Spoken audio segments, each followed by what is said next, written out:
Civil सेवक होने के लिए कुछ योग्यताओं की जरूरत होती है, कुछ एबिलिटीज होनी चाहिए। क्या क्या गुण होने चाहिए एक सिविल सर्वेंट? ये भारत और पाकिस्तान के बीच में सीमा है, इसको किस नाम से जानते हैं आप एज ए डॉक्टर बता सकते हैं कि एक हेल्दी व्यक्ति में मतलब कौन एक हेल्दी व्यक्ति होता है? ये हमने पानी रोक लिया। जी सर। रोक रहे हैं, कहाँ ले जाएंगे इस पानी को?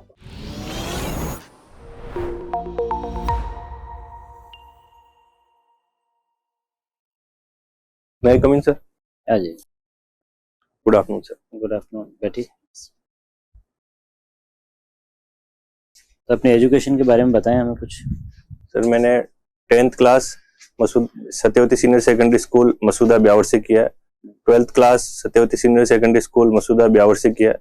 उसके उपरांत सर मैंने ग्रेजुएशन में MBBS किया Rabindranath Tagore government medical college Udaipur से। ठीक है। तो उसके बाद सर मैं सिविल सर्विसेज की प्रिपरेशन कर रहा हूँ। तो इतनी बढ़िया क्वालिफिकेशन आप लिए हुए, क्यों सिविल सर्विसेज माना चाहते हैं? डॉक्टर हैं आप तो, ऑलरेडी भगवान के रूप माने जाते हैं डॉक्टर तो। जी सर। फिर कारण बताएं क्यों आना चाहते हैं आप सिविल सेवा में?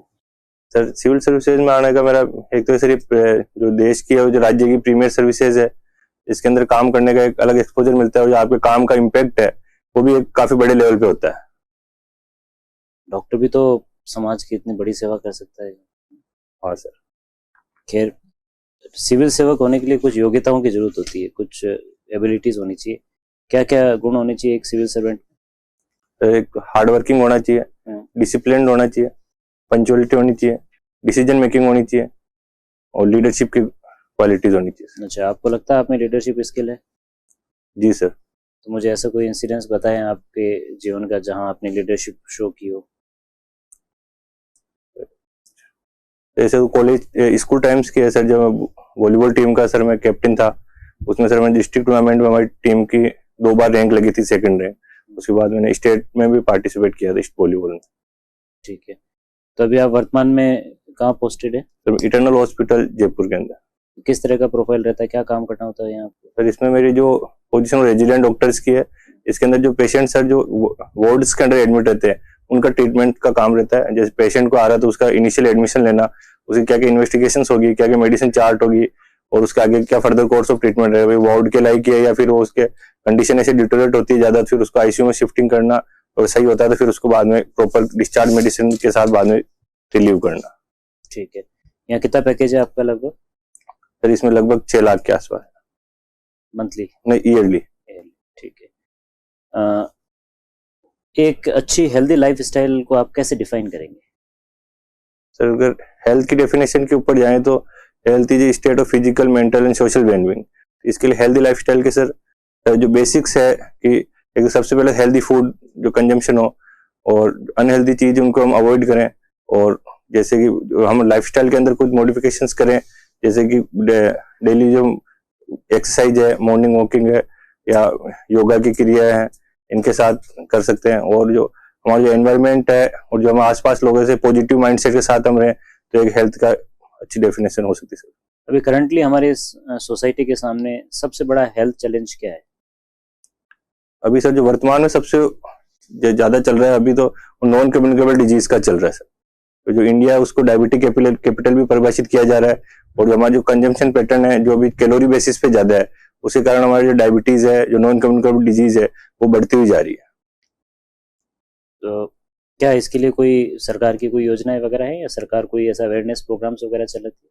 हाँ सर, इसके लिए नेशनल लेवल का national non communicable disease prevention programme सरकार के द्वारा चलाया जाता है। इसके अंदर जो बेसिक्स लेवल पे जो पेशेंट जो डिस्ट्रिक्ट हॉस्पिटल्स पे आते हैं, उनके अंदर जो CSC पे भी आते हैं, उनकी स्क्रीनिंग की जाती है सर कि डायबिटीज है, हाइपरटेंशन है, इसके लिए पहले उनका एग्जामिनेशन किया जाता है। और इसी बजट में राजस्थान में जितने भी डिस्ट्रिक्ट हॉस्पिटल्स हैं उनके अंदर डायबिटिक क्लिनिक की भी स्थापना की गई है सर।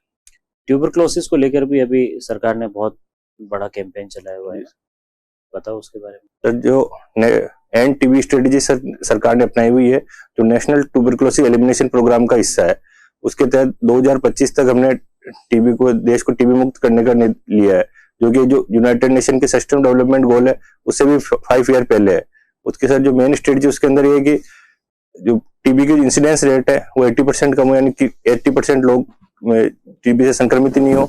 और उसके बाद सर की जो TB जो उनको पूरा ट्रीटमेंट मिले और उनके जो हेल्थ के ऊपर जो कंजम्पशन वो एक्सपेंडिचर होता था, जिससे कि जो पारिवारिक कंडीशन खराब हो जाती है वो नहीं हो, और एक न्यूट्रिशनल सपोर्ट मिले। ठीक है, बढ़िया सर। ये मुझे बताओ, एक तो टेररिस्ट होता है, जी सर। एक होता है मिलिटेंट, क्या अंतर होता है दोनों? सर एग्जैक्ट डिफरेंस सर मुझे नहीं पता। दोनों को आप एक ही समझते हैं अलग अलग? क्योंकि कल ही खबर में बहुत तगड़ा आया था। मैं तो एक ही समझ पाता हूँ, तो सॉरी सर। मिलिटेंट है। अभी एक और चल रहा है, पाकिस्तानी जो लोग हैं उनके लिए कि भी जिनको शार्क वीजा दिया गया था। जी सर। मैं थोड़ा वैसे बोल रहा हूँ, शार्क जो है साउथ एशियन एसोसिएशन। जी सर। ये वीजा क्या था? ये कोई अलग वीजा था क्या? हाँ सर, इसका सर पूरा नाम SVEP था, सार्क वीजा एग्जेम्पशन प्रोग्राम। इसके तहत सर जो सार्क देश है, इनमें जो भी जो डिग्निटरीज है, लगभग 20-25 जो प्रोफेशंस है, उनको एग्जेम्पशन बेसिस पे वीजा दिया गया था, जिनमें कि उनको एक तरीके से उनको वीजा की रिक्वायरमेंट्स ही नहीं थी। वीजा के लिए उनको वो प्रॉपर आवेदन नहीं करना पड़ता था, उसके बिना ही उनको जो सार्क देश है उनके अंदर रहने की अनुमति थी। ठीक है। ये भारत और पाकिस्तान के बीच में सीमा है, इसको किस नाम से जानते हैं अपन? फिर इसको लाइन ऑफ कंट्रोल के नाम से जाना जाता है कश्मीर के एरिया में। तो बाकी इसको मैकमोहन लाइन सर से नाम एग्जैक्ट ध्यान नहीं आ रहा। Red Cliff, sorry sir. ठीक बात है। ये है अभी इन दिनों में हाल ही में आपने अगर सुना हो तो ये न्यायपालिका द्वारा राष्ट्रपति को आदेश दिया गया। जी सर। क्या आप इस बात से सहमत है या ये जुडिशरी का ओवररीचिंग नहीं है क्या? सर जो जुडिशियल एक्टिविज्म है और जुडिशियल ओवररीच है, इसके बीच में सर डिफरेंस कर पाना एक बहुत ही महीन लाइन होती है। जो सर इसका जो उद्गम हुआ था, जो राष्ट्रपति को डायरेक्शन लेने का, ये तमिलनाडु में दो आर्टिकल 200 और 201 से निकला था। तो इसमें सर जो मेन जो डायरेक्शंस दी गई है राष्ट्रपति को, वो जो गवर्नर के थ्रू जो बिल आते हैं उनके बेसिस पे दी गई है। तो इसमें सर एक दोनों ही पक्ष है कि जो काफी देर तक जो बिल लंबित रहते थे उनको एक करेक्टिव जस्टिस के लिए भी किया गया है, और एक जो प्रेसिडेंट जो हमारा एग्जीक्यूटिव हेड है उनको एक डायरेक्ट डायरेक्शन देने से भी इश्यूज प्रोवाइड हो रहे हैं। आप जो कह रहे हैं मैं समझ गया। एक आर्टिकल 72 है, एक आर्टिकल 142 है। जी सर। आप सुना होगा। हाँ सर। अब इन दोनों में संघर्ष है, मतलब कॉन्फ्लिक्ट है, एक तरह से कॉन्फ्लिक्ट है। जी सर। 74 के अकॉर्डिंग काम करता है प्रेसिडेंट। जी सर। काउंसिल ऑफ मिनिस्टर जो भी एडवाइस देती है उसके अकॉर्डिंग काम करेगा। जी सर। अब ये कोर्ट कैसे डायरेक्शन दे दिया, और वो कह रहा है कि हम आर्टिकल आपको पता होगा 142 के तहत दे रहे। जी सर। क्या ये है पॉसिबल है सर? जो कॉन्स्टिट्यूशन है सर का जो अल्टीमेट जो इंटरप्रेटर है वो सर सुप्रीम कोर्ट ही है।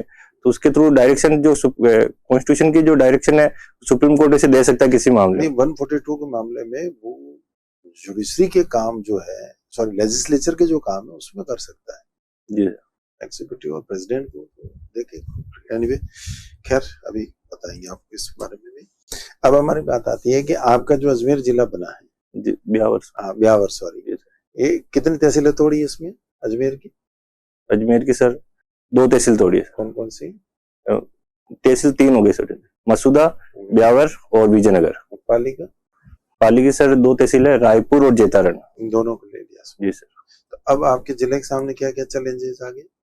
सर एक तो फर्स्ट चैलेंज है कि जो नया जिला बना है उसको स्टेब्लिश करना, दूसरे जो इंफ्रास्ट्रक्चर डेवलपमेंट करना, जैसे कि जितने भी ऑफिस बनेंगे इनके लिए, और एक जो वापिस जो एक अभी तक तो 3 जिलों से मिलकर बना है, तो जो न्यू सेंसस होगा उसके बाद किस चीज के कितने लाभार्थी है, किसको कौन सी योजनाएं दी जाए, कौन से इसके बेनिफिट्स होंगे, कौन इससे आउट होंगे। ये भी हो गया। एक और सवाल आपसे पूछ लेते जाते, ये हमने पानी रोक लिया। जी सर। रोक रहे हैं, कहाँ ले जाएंगे इस पानी को? सर इसमें जो सिंधु जल समझौते के अंदर सर जो अभी पानी की रोक, अभी तो हमने ऐसे घोषणा की है, लेकिन एग्जैक्ट हमारे पास इंफ्रास्ट्रक्चर नहीं है कि हम इसका पानी को यूटिलाइज कर सके। इसके से जो मेजर इंप्लीकेशन होंगे वो तो ये होंगे कि जो सिंधु जल समझौते के तहत पाकिस्तान को जो हमारे यहाँ से वो विजिट कर सकते थे, और पानी की जो भी उनको इनपुट चाहिए होते थे वो मालूम कर सकते थे, और जो रेटले और जो किशनगंगा प्रोजेक्ट चल रहा है उनके ऊपर भी उनको पूरी तरीके से वो जांच कर पा रहे थे। अब वो ये नहीं कर पाएंगे, और पानी रोकने के परिणाम तो या तो हमारे पास इंफ्रास्ट्रक्चर हो तभी हो पाएगा, लंबे समय बाद इसके दिखेगा सर। अभी नहीं दिख सर। आप 2018 में MBBS कर चुके हैं, उसके बाद से लंबे समय क्या कर रहे थे आप? सर 2018 में सर मेरा MBBS हो गया था, उसका 1 साल का इंटर्नशिप हुआ था। तो 2019-20 से सर मैं सिविल सर्विसेज की प्रिपरेशन कर रहा हूँ, जिसमें ना यूपीएससी की और आरपीएससी की दोनों एग्जाम दिए। यूपीएससी में आपका चयन नहीं हुआ तो आपने आरपीएससी ट्राई किया? हाँ सर, दोनों। अच्छा, अभी नहीं होता है चयन तो आपने ऑलरेडी एज ए डॉक्टर काम करना शुरू कर दिया? जी सर। आप अपने हिसाब से लास्ट अटेम्प्ट ट्राई कर रहे हैं? नहीं सर, मैंने अभी 8 महीने पहले ज्वाइन किया था, जब मेंस का एग्जाम हो गया था। फिर मुझे इसमें अच्छा विश्वास था कि मेरा इस मेंस हो जाएगा, और कि जो मैं 4-5 साल मेडिकल फील्ड से दूर था, तो वापस जो मेरी क्लिनिकल नॉलेज थी उसको मैं वापस ब्रश करना चाह रहा था। उसके लिए सर मैंने ज्वाइन किया था। अच्छा, अगर नहीं होता है तो आप कंटिन्यू डॉक्टर के लिए मतलब अपना काम करेंगे या फिर वापस ही ट्राई करेंगे? सर मैं डॉक्टर के प्रोफेशन के साथ ही ट्राई करूंगा सर। अच्छा, काम करते करते? जी सर। Very good. ये जो है वो आईसीएमआर क्या है? सर ये Indian council of medical research है। तो ये मेडिकल रिसर्च जो है मैं इसमें कार्य करता है सर। ये मतलब थोड़ा सा बताएं, एलिब्रेट करें किस प्रकार के कार्य करता है? सर ये तो जो भी अपने इतना वॉस्ट डाटा जनरेट होता है, हेल्थ रिलेटेड जितने भी इश्यूज है, कितने डिजीज हो रही है, कितने लोग उससे मोर्टिलिटी हो रही है, कितनी मॉर्बिडिटी हो रही है, इन सब के डाटा को एनालाइज करके एक पूरा फ्रेमवर्क तैयार करता है। और कोई न्यू मेडिसिन आ रही है या न्यू वैक्सीन डेवलप हो रहे हैं, उनकी टेस्टिंग की जाती है क्लिनिकल ट्रायल से, मल्टीपल ट्रायल से गुजर के, कि भाई ये इफेक्टिव है या नहीं है, या अपने देश में यूज की जा सकती है, नहीं की जा सकती। अच्छा, अपने देश में कोई नया ट्रीटमेंट मेथड या फिर नया कोई वैक्सीन या फिर कोई अन्य मान लो कि टेस्ट, डायग्नोस्टिक टेस्ट इसको अलाउ करना हो, तो ये कौन अनुमति देता है? आईसीएमआर? नहीं, आईसीएमआर नहीं देगा। ये आईसीएमआर से पॉलिसी इनपुट देगा। मेन इनपुट जो अपने मिनिस्ट्रीज है, हेल्थ मिनिस्ट्री, वहां से मिलेगा। उसमें कोई अलग से डेडिकेटेड कोई एजेंसी है जो ये काम करती है? उसको मैं याद नहीं कर पा रहा। अच्छा, सीडीएससीओ क्या है? Central drug standard control organisation. तो ये इसका सर बेसिक कार्य तो जो ड्रग्स का न्यू ड्रग्स डेवलपमेंट हो रही है, जब जो पुराने ड्रग्स है उनके अंदर भी क्या इश्यूज है उनके ऊपर स्टैंड करता है। और एक जो ड्रग्स प्राइस कंट्रोल जो नियम्स है, कौन सी मेडिसिन का क्या प्राइस रहेगा, इसेंशियल मेडिसिन के। अच्छा, ये एमसीआई क्या करती है? Sir medical council India sir पहले था, अभी तो सर वो एनएमसी के अंतर्गत आ गया, नेशनल मेडिकल काउंसिल। फिर जितने भी सर जो मेडिकल एजुकेशन है उसके रिलेटेड ये कार्य करता है। सिर्फ एजुकेशन से जुड़े हुए कार्य? हाँ, medical council of India. Okay, very good. अच्छा, डब्ल्यूएचओ ने एक हेल्थ की परिभाषा दी है, स्वास्थ्य की। जी सर। एक स्वस्थ व्यक्ति कैसा हो, उसके लिए आप बता सकते हैं वो स्टैंडर्ड डेफिनेशन क्या है? डब्ल्यूएचओ की सर मैं रिकॉल नहीं कर पा। अच्छा, वैसे आप एज ए डॉक्टर बता सकते हैं कि एक हेल्दी व्यक्ति में मतलब कौन एक हेल्दी व्यक्ति होता है? सर अगर पूरी तरीके से बात करें हेल्थ, सर अगर वास्ट लेके चले, सर एक तो डिजीज से फ्रीडम होता है वो हेल्थ, और एक तो जो फिजिकल, मेंटल और सोशल स्टेट ऑफ वेलबींग, उसको अगर परिपूर्ण हेल्थ कर सके। मेरा अंतिम सवाल आपसे कि वैक्सीन क्या होती है? सर वैक्सीन सर एक प्रिवेंटिव मेडिकेशन है, जिसके थ्रू कोई किसी भी डिजीज जो सूक्ष्म जीवों से जनित जो डिजीज होती है उनको रोका जा सकता है। इसके लिए सर या तो जो पैथोजेंस है उसको या तो उसको किल्ड करके, या फिर उसका कोई पार्ट लेके, या उसको इनेक्टिव करके व्यक्ति को दिया जाता है, ताकि उससे primary immune, secondary immune memory develop होती है। अच्छा, मेरा अंतिम सवाल है, क्या एचआईवी की कोई वैक्सीन डेवलप की जा रही है? हाल ही में आपने सुना हो? ऐसा तो मुझे पता नहीं कि चल रही, मगर रिसर्च तो चल रही है सर इस पे। क्या ये पॉसिबिलिटी है कि एचआईवी की वैक्सीन तैयार हो सकती है? आज क्योंकि टिपिकल तो, लेकिन तैयार तो हो सकती है सर। अभी सर से आप वैक्सीन की बात कर रहे थे, हमारे सरकार के द्वारा कई इम्यूनाइजेशन प्रोग्राम चल रहे हैं, तो ऐसे कोई टीकाकरण प्रोग्राम के बारे में आपको पता हो, उसमें कौन कौन से टीके शामिल है तो बताएं। सर जो अभी तो सर मेजर प्रोग्राम चल रहा है, मिशन इंद्रधनुष चल रहा है, जिसके अंदर सर 12 टीके हैं जो कि वॉस्ट लेवल पर लगाए जा रहे हैं। इसमें सर बीसीजी और polio, hepatitis B, Japanese encephalitis, rota virus, इस प्रकार के 12 डिजीज के लिए चल रहा है। क्या पोलियो अभी भी प्रेजेंट है? पोलियो सर अभी अपने भारत देश में अभी पोलियो के एक भी केस नहीं है। ये 2011 के अंदर पर फ्री हो गया था, जो न्यू केस नहीं है। अच्छा, तो वापस हो सकता है अगर मान लो अभी नया केस नहीं आया है, और अगर सरकार वैक्सीनेशन नहीं करे तो ये वापस सिर्फ मतलब आ सकता है पोलियो? हाँ सर, रिपीट हो सकता है। ठीक है। जीडीपी कितनी हमारे देश की अभी? सर अभी लगभग हमारे देश की जीडीपी सर 3.6 ट्रिलियन डॉलर है सर। ठीक है। 4 क्रॉस नहीं किया अभी तक? नहीं सर। फॉरेक्स रिजर्व कितने हमारे लगभग? फॉरेक्स लगभग सर 600 बिलियन डॉलर के आसपास है। रेपो रेट कितनी है? रेपो रेट सर लगभग 6 के आसपास है सर। आरबीआई के गवर्नर कौन है अभी? अभी सर नाम रिकॉल नहीं कर पा रहा। ठीक है, आपका इंटरव्यू हो गया, आप जा सकते हैं। Thank you sir.